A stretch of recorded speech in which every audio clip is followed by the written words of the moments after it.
जनाब इमरान खान।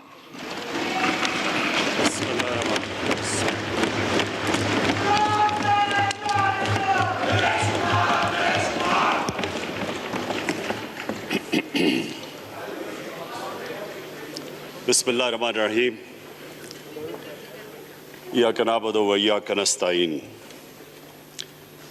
मैं सबसे पहले अपनी एलाइड पार्टीज़, अपने इत्तेहादियों का दिल से शुक्रिया अदा करता हूं कि अभी भी और हर मुश्किल वक्त में जिस तरह आप मेरे साथ खड़े रहे हैं, आपका बहुत बहुत शुक्रिया। मैं अपने पार्लियामेंटेरियंस, अपनी टीम का, मैं आपका शुक्रिया अदा इस तरह करता हूं कि मैंने जो आपकी कल शाम को जो आपके हालात देखे तो मुझे ये एहसास हुआ कि आप सबको बड़े दिल से तकलीफ़ थी कि जो हमारा वो सेनेट का ये इधर हफीज़ शेख के इलेक्शन में जब हारे हैं, तो मैं जो आप सबको देखा तो मुझे बड़ा अच्छा लगा। मुझे एक टीम आप में नज़र आई और इंशाअल्लाह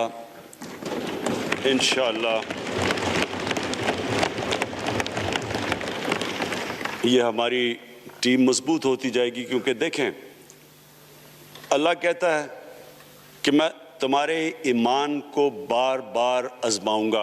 अल्लाह कुरान शरीफ में हमें कहता है। वो क्यों कहता है? वो आपके ईमान को आजमाता है मजबूत करने के लिए। जब आप एक मुश्किल वक्त से निकलते हैं आप और मजबूत हो जाते हैं। अल्लाह ने एक इंसान को एक ऐसा चीज़, एक ऐसा उसका जो सबसे बड़ी जो उसकी मखलूक है, अशरफुल मखलूकात, उसको जो अल्लाह ने बनाया है, उसके अंदर उसने एक कंडीशन लगा दी है कि अगर आपने बड़ा इंसान बनना है तो मुश्किल वक्त का सामना करो, रेजिस्टेंस के साथ जाओ। जिस्म हमारा ये है, जिस्म को हम भारी वेट उठाते हैं, जिस्म तकड़ा हो जाता है। ज़हन को जितना हम आजमाएंगे और आजमाइशों में डालेंगे, सबसे बड़ा जो पावर हाउस है वो हमारा ज़हन है, वो और तकड़ा हो जाता है, इंसान तकड़ा हो जाता है। पार्टी भी तब तकड़ी होती है जब वो मुश्किल वक्त से निकलती है। आपने किसी को तबाह करना है तो उसको आराम की ज़िंदगी दे दो, वो तबाह हो जाता है, डिके कर जाता है इंसान। तो मैं अपनी पार्टी को आज खराज तहसीन पेश करता हूँ कि आप इस मुश्किल वक्त से निकले।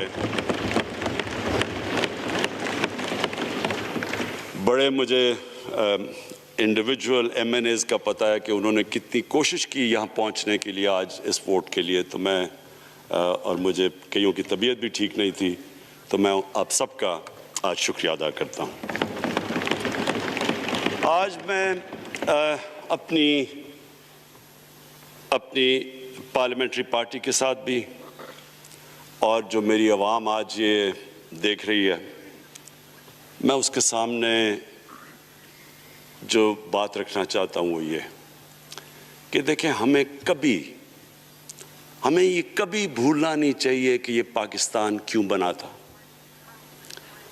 वो एक अंग्रेजी का एक फ्रेज है कि nations without a vision die.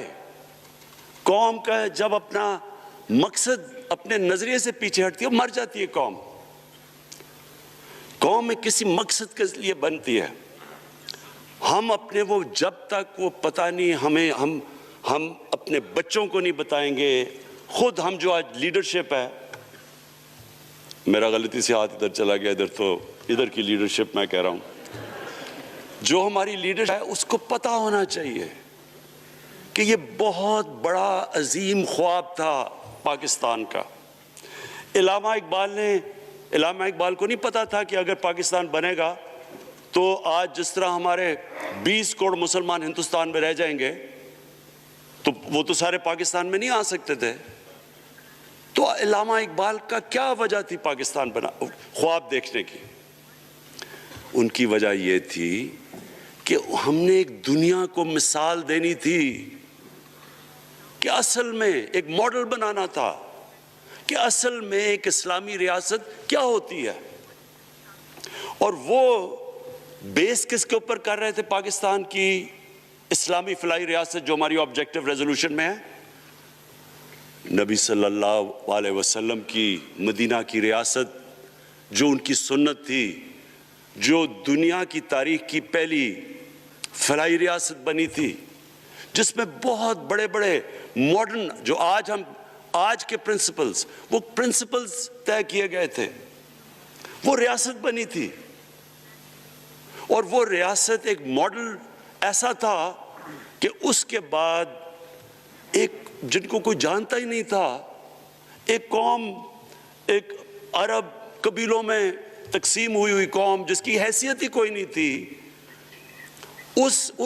उन असूलों के ऊपर चलते हुए ये दुनिया की तारीख का मौजज़ा है जो हुआ उसके बाद।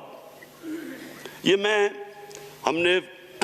मैंने शफकत महमूद को कहा 8, 7, 8 और 9 क्लासेस में बाकायदा सब्जेक्ट पढ़ाएं कि नबी सल्लल्लाहु अलैहि वसल्लम की जो जिंदगी थी और जो मदीना में किया वो क्या थी।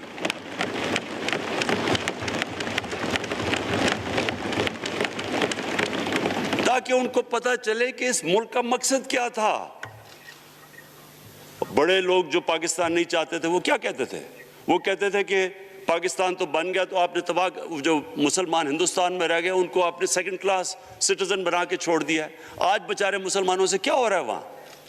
तो वो लोग कहते हैं कि अगर पाकिस्तान ना बनता तो मुसलमानों की ज़्यादा ताकत होनी थी। एक हिंदुस्तान में इस तरह मुसलमानों का बुरा हाल नहीं होना था जो आज है। ये एक आर्ग्यूमेंट दी जाती है।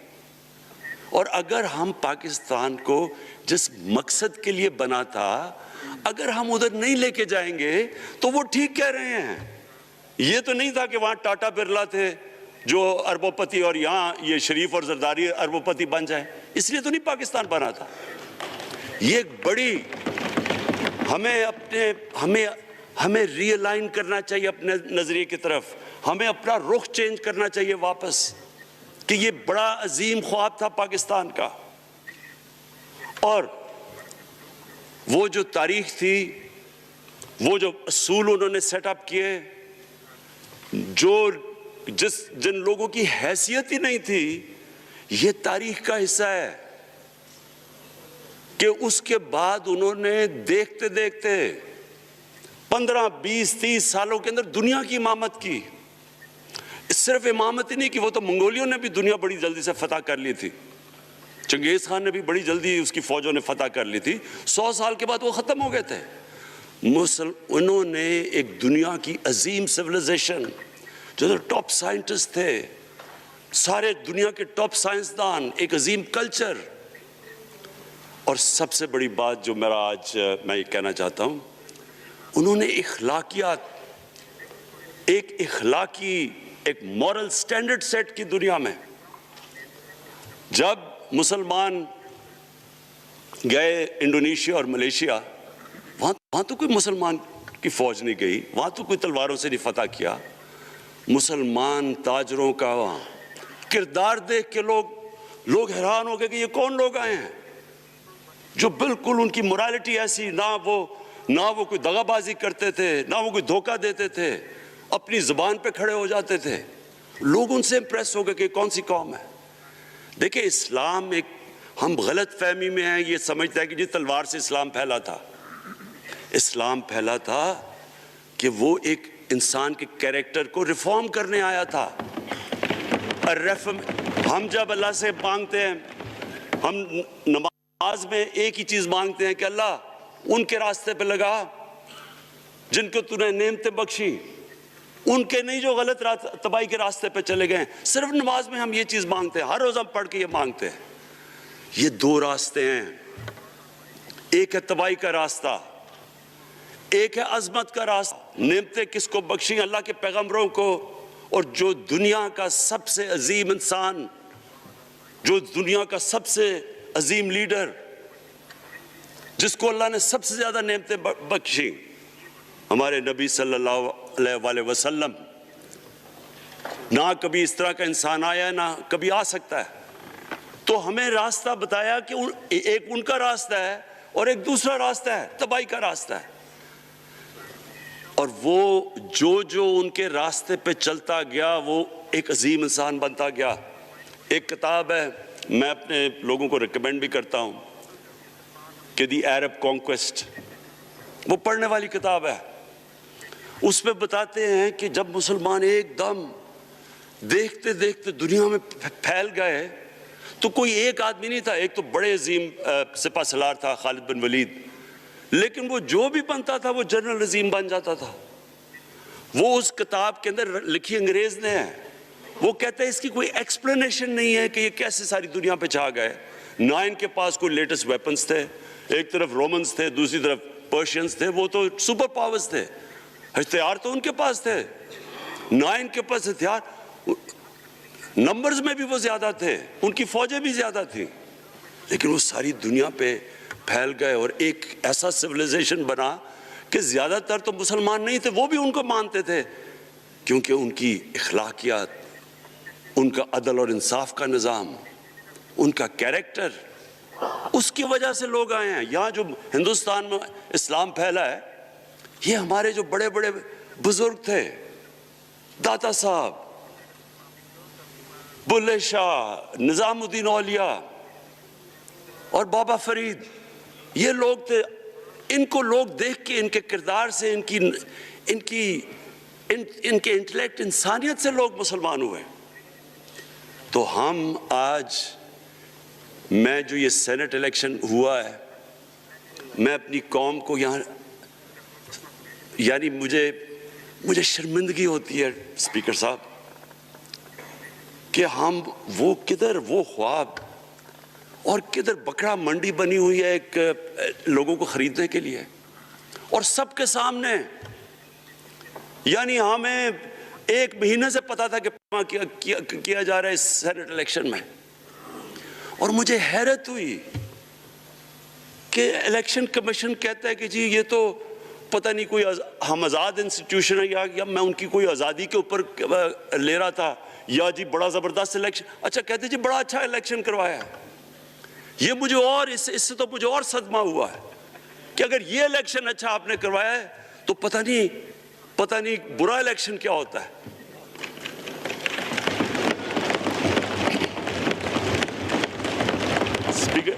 स्पीकर साहब, ये देखें, मुझे ये अफसोस ये होता है कि हम एक चीज़ समझते नहीं हैं। हम कहते हैं ना जी हमारे माशी हालात बहुत बुरे हैं। देखिए जी, हमारी डेफिसिट थे, ये हमारे करंट अकाउंट, ये जो भी हम कहते हैं, कर्जे चढ़े हुए हैं। ये जो कर्जे चढ़े हुए हैं, ये एक बीमारी के सिम्टम्स हैं। बीमारी कुछ और है। इखलाकी तौर पे हमारी कौम को तबाह किया है, फिर माशी तबाही आती है। आज मुझे एक मुल्क का बता दें जिसकी इखलाकियात ऊपर हो, जिनके मॉरल स्टैंडर्ड्स ऊपर हो और वो गरीब हो। एक मुल्क मुझे बता दें, और कोई मुल्क मुझे बता दें जितना मर्जी पैसा हो, वसाइल हो, सब कुछ हो, लेकिन वहां की भी जो लीडरशिप करप्ट हो, वो मुझे बता दें कि उसमें खुशहाली हो। देखिए, ये साथ साथ जाता है। उस वक्त क्या हुआ था मदीना की रियासत में? क्या उन्हें कोई सोना तेल मिल गया था? क्या हुआ था कि उनके पास कोई पैसे आ गए थे? कैसे वो ऊपर उठ गए थे? कोई उन्होंने कर्जे लिए थे? किस तरह उठे थे ऊपर? दुनिया के अजीम लीडर ने उनकी इखलाकियात उठा दी थी। सादिक और अमीन,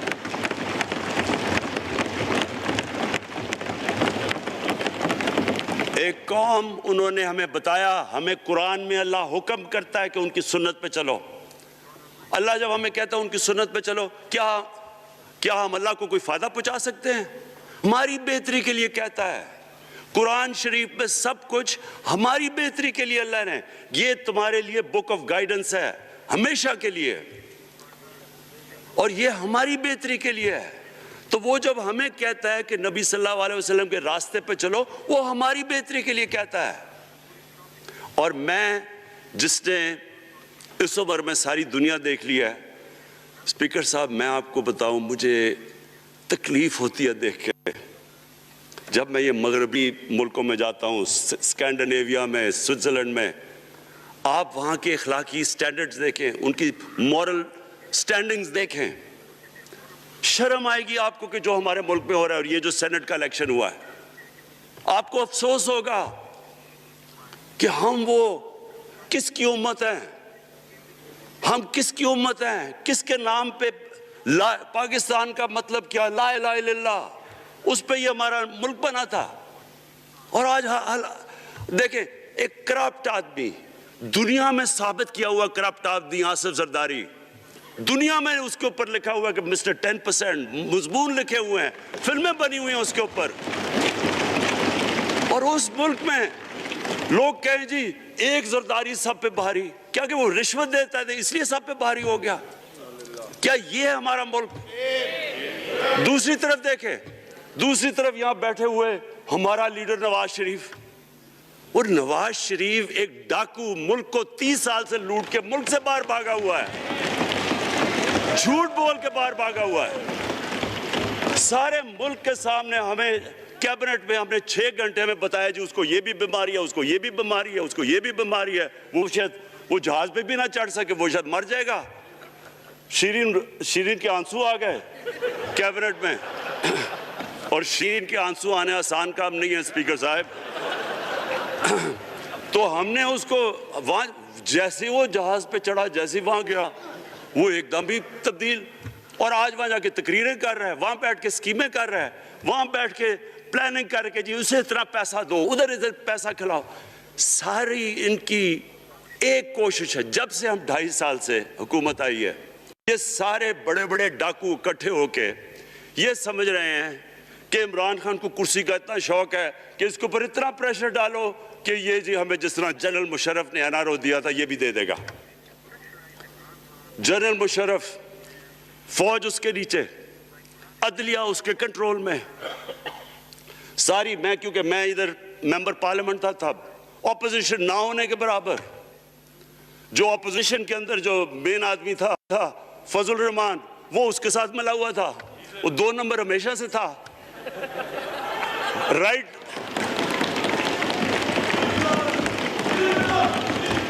और वो आदमी जिसके पीछे अमेरिका उनकी जंग लड़ रहा था, सब कुछ, वो इनके प्रेशर में आके इन दोनों को एनआरओ दिया, और इतना बड़ा इस मुल्क के ऊपर उसने जुर्म किया है। इन दोनों ने आके एनआरओ लेके दोनों हाथों से मुल्क लूटा। उसके बाद दोनों ने इस मुल्क के ऊपर 4 गुना ज्यादा कर्जा चढ़ाया। स्पीकर साहब, 6,000 अरब से हमारा कर्जा जो टोटल लायबिलिटीज 30,000 अरब पे पहुंचा दी। आज हमारे ऊपर क्या मसला है? हमें ये कर्जों की किस्तें देते हुए बेचारे लोगों के ऊपर बोझ डालना पड़ता है। ये जो महंगाई है इसके बाद मैं बाद में बात करता हूं, लेकिन मैं पहले ये बात कंप्लीट कर लूं कि देखें स्पीकर साहब, मैं ये 2.5 साल से तमाशे देख रहा हूं। यहां पहले दिन प्राइम मिनिस्टर बन के प्राइम मिनिस्टर तकरीर करने जा रहा है, खड़े होकर तकरीर नहीं करने दी। क्यों तकरीर नहीं करने दी? क्योंकि उनको पहले दिन से डर था कि ये हमारे जो करप्शन के केसेस ये माफ नहीं करेगा। करप्शन के केसेस हमने नहीं बनाए थे स्पीकर साहब, ये सारे इनके दौर के केसेस बने हुए हैं इनके ऊपर। आपस में तो इनका मुक्का था, अपना नैब का चेयरमैन आपस में मिलकर केसेस इनके बंद कर रहा है। अदलिया उस वक्त की अदलिया वो इनके हाथ में थी, इनको तो मसला ही कोई नहीं था। वहां $60 मिलियन आसिफ जरदारी का स्विट्जरलैंड में पड़ा हुआ है, वो जज कह रहा है कि वापस लेके आओ। वो यूसुफ रजा गिलानी जो यहां से सेनेटर बना है, वो पाकिस्तान का $60 मिलियन पड़ा हुआ है स्विट्जरलैंड में, वो जज कह रहा है कि वापस लेके आओ। वो कहता नहीं जी मैं नहीं खत लिखता। भाई आपके बाप का पैसा था, पाकिस्तानी कौम का पैसा था, उसके ऊपर वो डिस्क्वालीफाई हो जाता है। वो ऐसे फिर है जिस तरह नेल्सन मंडेला का डिस्क्वालीफाई हो गया। स्पीकर साहब, मैं ये चीजें आपको इसलिए बता रहा हूं, मैं तो इनको 30 साल से जानता हूं। देखें, जब तक हम इस मुल्क में अपनी अखलाकियात ठीक नहीं करेंगे, मॉरल स्टैंडर्ड्स ठीक नहीं करेंगे, जब इस तरह के इलेक्शन होंगे कि खुल के पैसा चल रहा है और हम कहेंगे नहीं जी वो पटवारी क्यों पैसे लेता है, तो वो थानेदार क्यों पैसे लेता है, वो सरकारी नौकर, वो तो बेचारा जो निचला तबका है वो तो वाकई जिस तरह शेख रशीद ने कहा है, महंगाई जो बड़ी है बेचारे लोगों की तनख्वाह में गुजारा नहीं हो रहा। उनको हम कह रहे हैं कि आप बिल्कुल ईमानदार बने। और ये जिनका इतना इनके पास पैसा है स्पीकर साहब, मैं आपको यकीन से कहता हूं इनको खुद नहीं पता कि इनका कितना पैसा बाहर पड़ा है। इतने 30 साल से चोरी कर रहे हैं ये पैसा, और 30 साल से पैसा चोरी करके अब इनकी कोशिश ये है कि इमरान खान के ऊपर प्रेशर डालो और मिल के कि जी कभी हम गवर्नमेंट गिरा देंगे, कभी हम वो निकलाते हैं वो। आप सोचें फैटफ के ऊपर, अब फैटफ हमारी वजह से तो नहीं फैटफ पे हम ग्रे लिस्ट में आए, ये तो नून लीग के दौर में ग्रे लिस्ट में आए हैं। अब अगर फैटफ की ब्लैक लिस्ट में पाकिस्तान जाता है तो यहां सबको पता है कि सैंक्शंस लग जाएंगी। तो आगे मुश्किल से हमने इकोनॉमी को स्टेबलाइज किया, मुश्किल से। अगर ब्लैक लिस्ट में जाता है तो इकोनॉमी सीधी नीचे। आज जो लोगों को मुश्किल पड़ी हुई है, और मुश्किल पड़ी हुई है हमारे लोगों को महंगाई की, उसकी वजह यह है कि हमारा रुपया जो था तकरीबन 107 रुपए का, आज 160 रुपए का। तो जब रुपया गिरता है तो सारी चीजें बाहर से महंगी हो जाती हैं, पेट्रोल, डीजल, बिजली। अब बिजली की आधी बिजली उनसे बाकी डॉलर कॉन्ट्रैक्ट्स के ऊपर बिजली के कॉन्ट्रैक्ट साइन किए हुए हैं, वो सब कुछ बाहर से। दालें महंगी, जो चीज़ बाहर से इंपोर्ट करते हैं, घी महंगा, सारी चीज़ें महंगी हो जाती हैं। तो ये सोच लें कि अगर हमारे ऊपर सैंक्शंस लग जाएं, अगर हमारे ऊपर फैटफ की सैंक्शंस लग जाती तो ये तो आप तो सोच ही नहीं सकते कि ये मुल्क में क्या हाल होना था। तो हम अपने मुल्क के लिए फैटफ की रिक्वायरमेंट पर लेजिस्लेशन करवा रहे हैं, और इन्होंने जनाब इतना बड़ा वो जरा पकड़ा, इतना बड़ा वो ला दिया जी, इतना बड़ा जी, ये 34 शिक्के चेंज कर दे नैब में। अब नैब का फैटफ से क्या ताल्लुक है? इन्होंने समझा कि अब इमरान खान काबू आ गया, अब तो ये डर के फैटफ की ब्लैक लिस्ट से अब तो जनाब हमें ये 34 शिक्के साइन करके तो नैब को ख़त्म कर देगा। मतलब ये कि सिर्फ इनकी चोरी के केसेस ख़त्म हो जाए, बस। वन पॉइंट एजेंडा इनका। और मैंने आपको पहले दिन यहाँ से कहा था, पहले दिन यहाँ खड़े होकर मैंने कहा था कि इनका सिर्फ वन पॉइंट एजेंडा। मैं इनको जानता हूँ, मैं इनको जानता हूँ, जब ये सारे ऑपोजिशन में मेरे साथ थे। इनका सिर्फ एक खौफ है कि ये एनआरओ नहीं देगा, लिहाजा इसको इतना ब्लैकमेल करो। और अब फैटफ के ऊपर तो ये फंस गया है, तो अब इससे ले लो, इससे कंसेशन ले लो ताकि नैब खत्म हो जाए। अब सोचें, क्या इनको मुल्क का फिक्र है? क्या इनको नहीं पता था कि क्या होना है अगर फैटफ की ब्लैक लिस्ट पे चले जाते हैं? उसके बाद इन्होंने जलसे करने की कोशिश की, बड़ा जी पब्लिक निकालेंगे हम, मीनार पाकिस्तान के अंदर जलसा। मीनार पाकिस्तान का ये जानते नहीं। देखें, इनके भी आ गए एक शहजादा एक शहजादी जिन्होंने ज़िंदगी में कभी काम किया ही नहीं है, ना उनको पता है कि स्ट्रगल होती क्या है।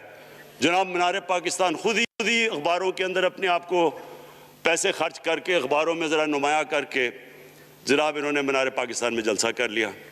अब मैं तो जानता हूँ मीनार पाकिस्तान, और मैं तो अपने लाहौर को भी जानता हूँ, मैं तो अपने लाहौर शहर को भी जानता हूँ।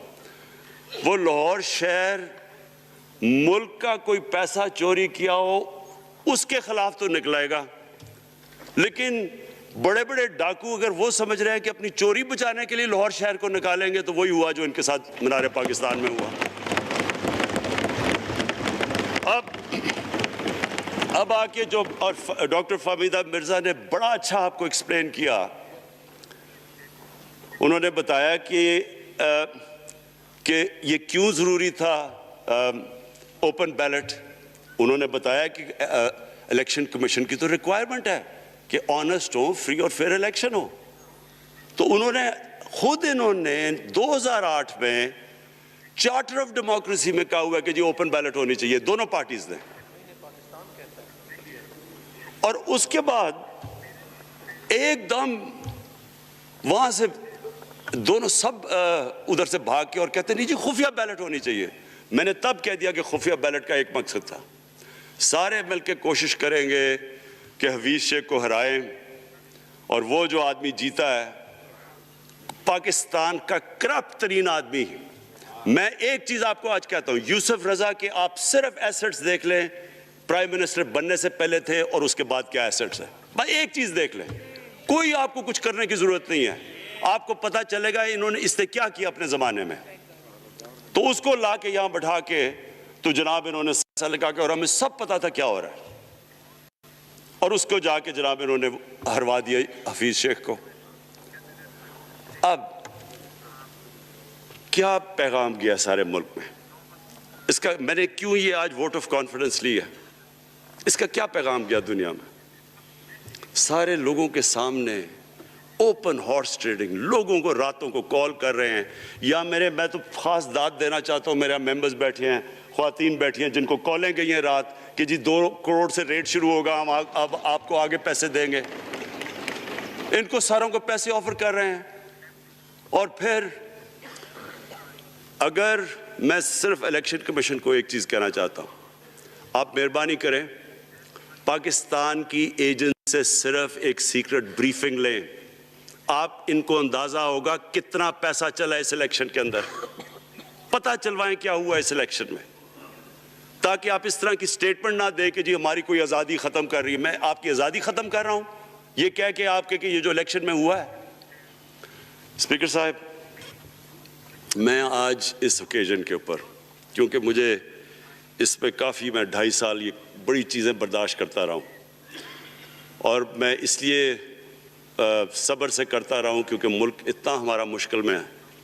जो हमें टाइम मिला जब मेरी गवर्नमेंट आई, मैं आपको यकीन से कहता हूँ कि सारी ज़िंदगी मेरी तो स्ट्रगल में गुजरी। जो भी आप इंसान किसी चीज़ में कम्पीट करता है, अगर आपने मुल्क में अपने सबसे टॉप 11 खिलाड़ियों में पहुँचना है तो एक बहुत सारे मुल्क में मुकाबला करके आप वहाँ पहुँचते हैं, उसमें एक बड़ी स्ट्रगल होती है, ऊंच नीच होती है बड़ी। और फिर अगर आपको दुनिया के लेवल पे आपको अपना, अगर आपने आपको मनवाना है, उसकी और एक स्ट्रगल होती है।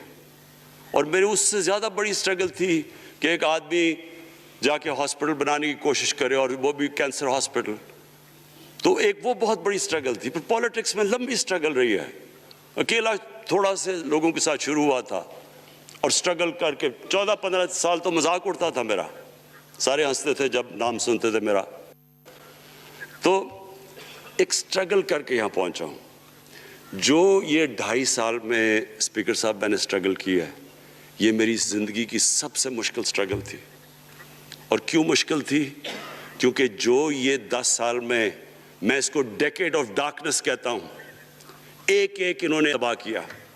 सिर्फ 10 साल पहले इदारों के हाल देख लें, कोई उदाहरण उठा लें, PI ले लें, रेलवे लें, स्टील मिल 8 अरब रुपए का प्रॉफिट लेके बैठी हुई थी। 8 अरब रुपया स्टील मिल में प्रॉफिट था जब तक जरदारी ने हाथ नहीं मारा उसको। अपना वो रियाज लाल जी फ्रंटमैन रख के हमारे सामने, मेरे पास आए लोग चेंबर वाले, उन्होंने कहा जी ये स्टील मिल सस्ती बिलेट्स उसको भेज रहा है, उसके थ्रू पैसे दे रहा है, वो स्टील मिल आज बंद पड़ी है। एक एक इदारा इन्होंने तबाह किया, भर्तियाँ की लोगों की, वो इदारे इतने बड़े बड़े हो गए हैं कि वहाँ पेंशन ही इतनी आ गई है कि कुछ बचता ही नहीं है सैलरीज और पेंशन के बाद के इदारे को ठीक कर सके। एक एक इदारा तबाह किया। मुल्क का सबसे बड़ा जो करंट अकाउंट डेफिसिट, जिसके ऊपर सारा प्रेशर पड़ता है, अगर आपका करंट अकाउंट यानी कि डॉलर ज़्यादा मुल्क से बाहर जा रहे हैं और कम अंदर आ रहे हैं तो प्रेशर रुपए पे पड़ता है, वो गिर जाता है। तो वो मैं आपको बता, जब रुपया गिरता है तो गुर्बत फैल जाती है मुल्क में। तो सबसे बड़ा current account deficit, fiscal deficit जो कि आपकी आमदनी और खर्चे, वो बड़ा डेफिसिट, सारे इदारे खसारे में। पावर कॉन्ट्रैक्ट्स जो इन्होंने साइन किए स्पीकर साहब, ये उमर अयूब आपको बताएगा, वो यानी ऐसे लग रहा था कि किसी दुश्मन ने आके एक मुल्क को नुकसान पहुंचाने के लिए पावर कॉन्ट्रैक्ट साइन किए। उनके अंदर वही पावर प्रोजेक्ट्स आप कहीं और देख लें, किसी और मुल्क में, बल्कि अपने मुल्क में देख लें, और वो देखें कि इन्होंने किस पैसे बनाए, वो किस पैसे पे। गैस का कॉन्ट्रैक्ट साइन किया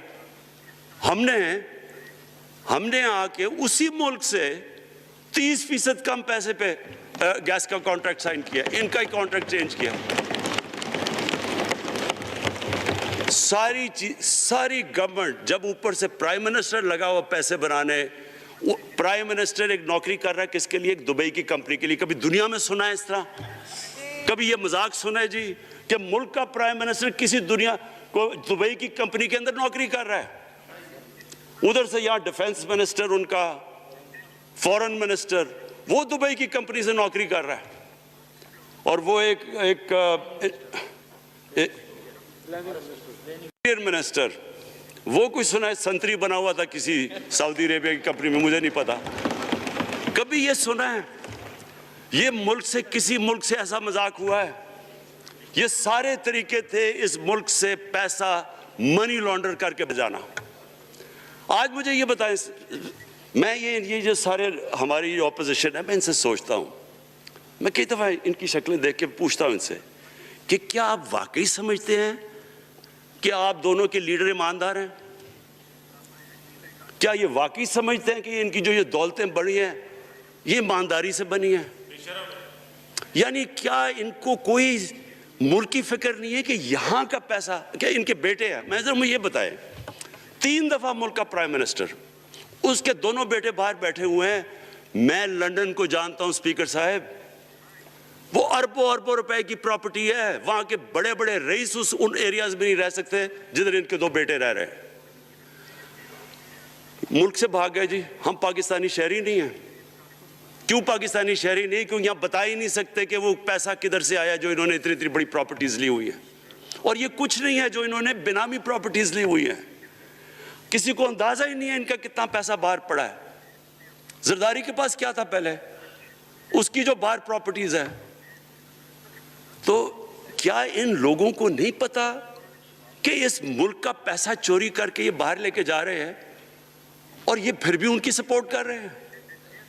और ये जो सेनेट का इलेक्शन, क्या इन्हें नहीं पता कि बड़ा जी अक्लमंद पॉलिटिशियन है जरदारी, लोगों को रिश्वत देके उनको खरीद रहा है? सारी कौम के सामने ये हो रहा है। मैं ये सिर्फ आखिर में ये कहना चाहता हूँ इस इशू को ख़त्म करते हुए कि देखिए स्पीकर साहब, कोई मुल्क आगे नहीं बढ़ सकता ऐसे। मैं अकेला इमरान खान को करप्शन करके करप्शन नहीं ठीक कर सकता।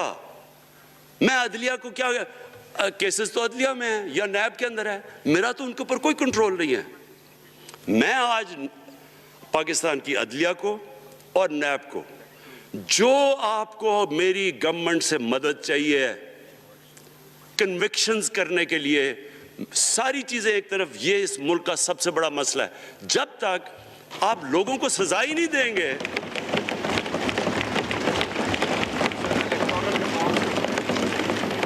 जब तक लोगों को सजा ही नहीं मिलेंगी। देखें जी, किसी माशरे में जब सजा और जजा ही नहीं है, सिर्फ गरीब आदमी जेल में जाए, ताकतवर जलसे करने शुरू हो जाए कि जी मुझे एनआरओ दो, वो नैब के अदालत से निकलते हैं, फूल फेंक रहे हैं उनके ऊपर। अरबों रुपए की चोरी की हुई है उन्होंने। वो तो स्पीकर साहब, मैं एक माशरा करप्शन के खिलाफ लड़ता है। आप जितने मर्जी कानून बना दे, वो करप्शन के खिलाफ, वो करप्शन नहीं खत्म कर सकते। माशरा फैसला करता है कि हमने इस मुल्क में करप्शन नहीं होने देनी। माशरे की अखलाकियात ऐसी होनी चाहिए कि जो करप्ट आदमी हो वो कभी उसकी शक्ल ना दिखा सके पब्लिक के अंदर। जो मीडिया का रोल है, मैं अपने मीडिया वालों को भी कहना चाहता हूं, जो इसहाक डार से किया था हार्ड टॉक में स्टीवन सैकर ने, वो हर जगह ये होगा। आप जब भी किसी भी मगरबी माशरे में किसी ने पब्लिक का पैसा चोरी किया, उसकी जरूरत नहीं होगी टीवी पे जाने के लिए। मैंने तो वहां देखा हुआ है, बड़े बड़े नाम, एक धब्बा लगता है आपके ऊपर करप्शन का केस, आप सारे मीडिया से बाहर हो जाते हैं। यहाँ हर रोज शाम को बैठ के अरबों रुपए की करप्शन की हुई है, उनको किसी ने कत्ल किए हुए हैं, और आराम से बैठ के जनाबा में लेक्चर दे रहे होते हैं। स्पीकर साहब, माशरा लड़ता है, इसके अंदर हमें सबको मिलके अपने मुल्क को अगर बचाना है, माशी तौर पे भी बचाना है, पहले हमें अपने अखलाकी स्टैंडर्ड्स ठीक करने पड़ेंगे। सारे मुल्क को मिलके लड़ना पड़ेगा। अगर हमने अपने बच्चों के मुस्तकबिल को बचाना है, अपनी आने वाली जनरेशन्स को बचाना है, इस मुल्क को एक अजीम मुल्क बनाना है, तो वो शुरू होगा जब हम मदीना के रियासत के सबसे बड़े असूल अदल और इंसाफ, क्योंकि इंसाफ और अदल जब एक माशरे में आ जाता है, जब एक माशरा खड़ा हो जाता है मेरिटोक्रेसी के ऊपर, जब एक माशरे में सिर्फ एक जो करप्ट है, जितना मर्जी ताकतवर हो वो जेल में जाता है और आम आदमी ऊपर आ सकते हैं, वो माशरा तब आगे बढ़ता है। तो मैं सिर्फ इसके ऊपर ये कहना चाहता हूं कि मुझे सारी कौम की इसमें मदद की ज़रूरत है।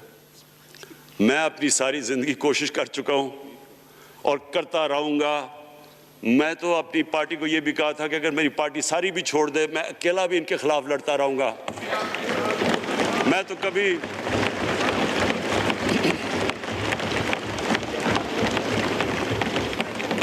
स्पीकर साहब आखिरी गेंद तक लड़ने वाला कैप्टन था, आखिरी गेंद तक लड़ूंगा, वो तो कभी मैं हार मानूंगा नहीं। लेकिन ये वक्त आ गया है कि मुल्क को अपने आप को बचाना है, आने वाली जनरेशन्स को हमने बचाना है। हम तब तक नहीं कर सकते अनफॉर्चुनेटली जब तक हम सब मिलके फैसला करें कि ये जो ऊपर बैठे हुए हैं जिन्होंने 30 साल से मुल्क को चोरी कर रहे हैं, इनको बजाय वो सहाफ़ी जाके कह रहे हैं जी हाई कोर्ट के अंदर की जी उसको तकरीर करनी देनी है। वो नेल्सन मंडेला जो बाहर बैठा वो तकरीर करना चाहिए जी, पता नहीं अवाम को सुनना चाहिए कि वो यहाँ से भागा कैसे, उसके पैसे कैसे। यानी कि मैं हैरान हो गया तब। और अब स्पीकर साहब मैं सिर्फ मुख्तसर बात कर दूं आगे की। देखिए, पाकिस्तान एक मुश्किल वक्त से निकल के अब हम एक स्टेबल और आगे बढ़ने के स्टेज पे आ गए। हमारी अल्लाह का शुक्र है, जो सबसे मुश्किल चीज़ होती है करंट अकाउंट, बड़ी देर 17 साल के बाद 5 महीने पाकिस्तान का जो करंट अकाउंट है वो सरप्लस पे चला गया। यानी हमारे जितने मुल्क में डॉलर्स आ रहे हैं और जितने बाहर जा रहे हैं, अल्लाह का करम है ज़्यादा डॉलर्स आ रहे हैं। हमारा रुपया खुद ही, हम पैसे नहीं लगा रहे इसको, खुद रुपया स्ट्रेंथ गेन कर रहा है। ये बड़ा इंपॉर्टेंट टाइम है कि इस वक्त, और ये इसके बावजूद कि इस मुल्क में कोरोना हुआ, सारी दुनिया की इकॉनमीज कोरोना में बुरी तरह मुतासिर हुई, उसके बावजूद ऊपर वाले के करम ख़ास तौर पे, और मैं कहूँगा कि हमारी जो टीम थी, हमारा जो जिस तरह हमने मॉनिटर किया और जिस तरह हमने डेटा बेस गैदर किया और हमने हर एक चीज़ फॉलो करके हमने जैसे अपने लोगों को बचाया। मैं ख़ास तौर पे अपनी टीम यासद उमर का और हमारी जो टीम थी अपनी डॉक्टर फैसल, मैं इनको ख़ास तौर पे खराज तहसीन पेश करता हूँ। तो उस मुश्किल वक्त से भी आप दुनिया में देखें और जिस तरह पाकिस्तान निकला। अब देखें आगे हमारा चैलेंज क्या है। हमारा चैलेंज ये है कि हम अपनी जो एक्सपोर्ट्स हैं उनको बढ़ाएं, क्योंकि सिर्फ ग्रोथ एक ही तरह होती है, एक्सपोर्ट लेड। अल्लाह का शुक्र है कि बैरून मुल्क पाकिस्तानियों ने रिकॉर्ड पैसा पाकिस्तान भेजा है, जो कि हमारे मुल्क में आया है रेमिटेंसेस के। अब हमने इन्वेस्टमेंट के ऊपर लगे हुए हैं। इस वक्त सबसे ज़्यादा कंपनीज रजिस्टर हुई हैं SECP में। इसका मतलब कि नई इन्वेस्टमेंट पाकिस्तान में आने वाली है, लोग तैयार हो गए इन्वेस्ट करने के लिए। हमारा सिर्फ मसला स्पीकर साहब एक है बिजली का, ये बड़ा मसला है।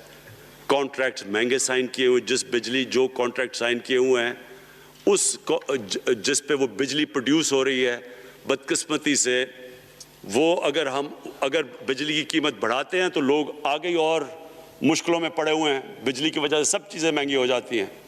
नहीं बढ़ाते तो कर्ज़े, वो जो गर्दिशी कर्ज़े हैं वो बढ़ते जा रहे हैं। हमारा एक ये चैलेंज है, इसके ऊपर सिर्फ अपनी कौम को बताना चाहता हूँ कि बाकायदा हम हर तरीका सोच रहे हैं कि हमने इसमें से कैसे हमने अपने लोगों के ऊपर बोझ कम करना है। एक तो मैं अपनी टीम को ये भी कामयाबी देता हूँ कि बड़ी देर और मुश्किलों से IPPs के साथ हमने नया कॉन्ट्रैक्ट साइन किया, जिसके अंदर बहुत पाकिस्तान का पैसा भी बचेगा और जो आगे जाके कर्जा बढ़ना था वो नहीं बढ़ेगा। जो मेरे ऊपर सबसे ज़्यादा प्रेशर है इस वक्त स्पीकर साहब, वो है महंगाई का। महंगाई मैंने आपको बताया भी दिया कि मसला एक, जब आपके रुपया गिरता है तो जब चीज़ें महंगी हो जाती हैं, एक वो है। लेकिन मैं अपनी कौम को सिर्फ एक चीज़ कहना चाहता हूँ कि सबसे ज़्यादा इस वक्त मेरी हुकूमत एक ही चीज़ पे लगी हुई है कि हम किस तरह लोगों के ऊपर महंगाई का बोझ कम करें। इसके लिए हम बड़ी बड़ी चीज़ें आपके सामने लेके आएंगे आने वाले दिनों में, जिसमें कोशिश ये है कि हम अपने मुल्क में जो सारा निचला तबका है इनको सब्सिडाइज़ करें। अपने एहसास प्रोग्राम के ज़रिए इनको डायरेक्टली हम फंड करें। ये इंशाल्लाह आपके साथ आएगा। अभी मैंने एक्सपेरिमेंट एक और शुरू कर दिया, वो 1 हफ्ते तक अभी ट्रायल पे है कि हम एक प्रोग्राम लेके आ रहे हैं, कोई भूखा ना सोए। हमने ख़ास किचन्स बनाए हैं, एरियाज़ चूज़ किए हैं जिधर सबसे ज़्यादा भूख है, ताकि हम कम से कम जब तक हमारी मुल्क उठता है ऊपर, हम कम से कम उन तक खाना पहुँचाएँ कि हमारे मुल्क में कोई भूखा ना सोए। और ये पूरी मैं कैंपेन शुरू करने लगा हूँ। हेल्थ कार्ड पंजाब के अंदर और पख्तूनख्वा में, पख्तूनख्वा की गवर्नमेंट को तो मैं ख़ास मुबारक देता हूँ कि उन्होंने सारे अपने पख्तूनख्वा के लोगों ने ख़ानदानों को कवर कर लिया हेल्थ इंश्योरेंस से। ये बड़े बड़े अमीर मुल्कों में भी ऐसा नहीं होता कि हर एक ख़ानदान के पास 10 लाख रुपए की इंश्योरेंस होगी, किसी भी अस्पताल में जाके अपना इलाज करवा सकें। मैं ख़ास तौर पे महमूद खान और आपकी कैबिनेट को मुबारक देता हूँ। पंजाब क्योंकि बहुत बड़ा है, उन्होंने भी फैसला कर लिया है।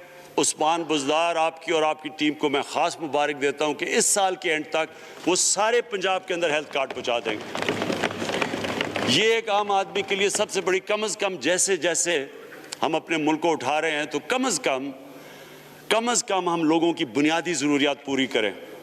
और जो किसान हैं जी, किसानों के लिए एक बड़ा ज़बरदस्त प्रोग्राम लेके आ रहे हैं। इसके ऊपर भी हमने बड़ा ब्रेनस्टॉर्मिंग किया है कि कैसे हम किसान की मदद कर सकते हैं। प्रॉब्लम तो हमारे पास ये है ना कि जितना हम पैसा इकट्ठा करते हैं, आधा पैसा कर्ज़ों की किस्तों पे चला जाता है, तो पैसा कम बचता है। लेकिन हमने फैसला किया किसानों के ऊपर हम ख़ास जोर देने लगे हैं, ताकि वो बाद में मैं बात करूँगा।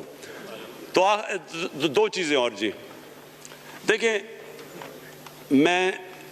कौम समझती है ना कि अब हम कैसे, ये जो कर्ज़े हमारे ऊपर चढ़े हुए हैं, इनसे कैसे निकलना है। इससे सिर्फ एक ही निकलने का कि हम अपने मुल्क में दौलत के अंदर इजाफा करें, वेल्थ क्रिएशन करें। इसके लिए हम क्या करने जा रहे हैं? इसके लिए हमने मेगा प्रोजेक्ट्स बनाए हुए हैं। एक है रावी सिटी लाहौर, दूसरा इस वक्त एक वॉल्टन के ऊपर एक हम बिजनेस सेंटर बनाने लगे हैं लाहौर का, वो बहुत मेगा प्रोजेक्ट है।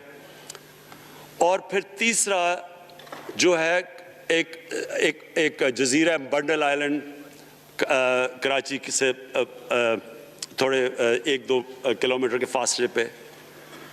इनसे ये क्यों करने जा रहे हैं? मैं सिर्फ लोग समझे कि क्यों। एक तो ये हमारे शहर फैलते जा रहे हैं, जितना शहर फैलता जाएगा ना आप उनको सीवरेज दे सकते हैं, ना पानी दे सकते हैं, ना सफाई कर सकते हैं। तो जो दुनिया के मॉडर्न सिटीज़ हैं वो ऊपर जाते हैं, यानी वो बिल्डिंग ऊपर जाती है, बजाय अगर आप फैलते जाएं तो मुश्किल हो जाता है सर्व करना। तो एक तो मॉडर्न सिटीज़ पहली दफ़ा बना रहे हैं पाकिस्तान में, इस्लामाबाद के बाद। एक वो रावी सिटी, वो बहुत ज़रूरी है। उससे लाहौर का जो पानी नीचे जाता जा रहा है, वो हम वहाँ बैराज बना के पानी उसका बचाने लगे हैं। और दूसरा माहौलियात के लिए वहाँ हम बहुत बड़े पैमाने पे अर्बन फॉरेस्ट और दरख्त उगाने लगे हैं, क्योंकि वहाँ लाहौर में बहुत बड़ा प्रॉब्लम है उसका। वही बंडल आइलैंड का भी मकसद ये है कि वहाँ सारा सीवरेज जा रहा है कराची का, उसकी सीवरेज को ट्रीट करें और एक मॉडर्न सिटी बनाएं, बजाय कराची फैलते फैलते हैदराबाद पहुँच जाए। एक पूरी ऊपर सिटी बनाएं जो एक मॉडर्न सिटी हो। तो लेकिन इसका असल मकसद ये है कि इससे पैसा जनरेट होगा, अरबों खरबों रुपया हम जनरेट करेंगे और उस पैसे से हम फिर ये कर्जे वापस करेंगे। और दूसरी चीज़, बाहर से इन्वेस्टमेंट आएगी। बैरून मुल्क पाकिस्तानी जो सबसे बड़ा मुल्क का असास है, वो बाहर आके वो इनके अंदर इन्वेस्ट करने के लिए तैयार है, इन बड़े बड़े प्रोजेक्ट्स के अंदर। और जैसे फॉरेन एक्सचेंज आएगा, हमारे रिजर्व्स बड़े होंगे, हमारा रुपया स्टेबल होगा और इससे जो वेल्थ क्रिएशन होगी, इससे हम फिर अपने कर्जे वापस करेंगे। उसके अलावा 50 साल के बाद 2 बड़ी डैम्स बन रही हैं। पाकिस्तान की तारीख में सिर्फ 2 बड़ी डैम्स थी, अब ये 2 और बादशाह डैम और ममन डैम बना रहे हैं। ये इंशाल्लाह इनके ऊपर काम शुरू हो गया है। लेकिन मुझे जो आखिर में बात कहनी है स्पीकर साहब, वो ये कि पाकिस्तान को आगे बढ़ने से कोई नहीं रोक सकता इंशाल्लाह।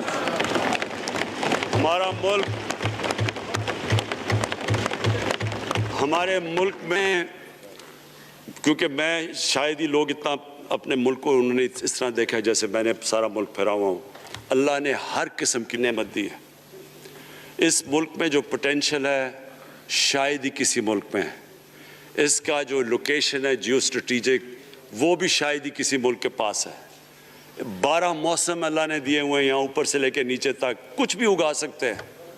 ज़रख़ीज़ ज़मीन है जिसको हम सही तरह इस्तेमाल नहीं कर पा रहे क्योंकि हमारी सारी प्रोडक्टिविटी बड़ी कम है, टेक्निक्स बड़ी पुरानी है। चाइना के साथ मिलकर उस तरफ भी हम जा रहे हैं कि अपनी प्रोडक्टिविटी बढ़ाने के लिए। इस मुल्क के अंदर सबसे बड़ी चीज़ एक नौजवान आबादी है और आगे जो जिसे कहते हैं कि अगली जो रेवोल्यूशन, फोर्थ इंडस्ट्रियल रेवोल्यूशन के बाद ये जो टेक्नोलॉजी की रेवोल्यूशन आ रही है, इसमें हमारे पास एक यंग आबादी है और इसके ऊपर अब हम पूरा जोर लगाएंगे और इंशाल्लाह ये जो हमारी आबादी है ये ही एक यंग आबादी पाकिस्तान को उठा देगी अगर हम इनको सही माने में टेक्निकल एजुकेशन दे दें। जो मैं इलेक्शन कमीशन, क्योंकि बड़े नाराज़ हो गए थे कि मैंने कहा वो इलेक्शन के ऊपर मेरे कमेंट्स थे, मैं उनको ये कह दूं कि हमने ये फैसला किया है इलेक्ट्रल रिफॉर्म्स का। हम अब टेक्नोलॉजी के ऊपर वो जो EVM मशीन्स हैं, इलेक्ट्रॉनिक मशीन्स लेके आएंगे।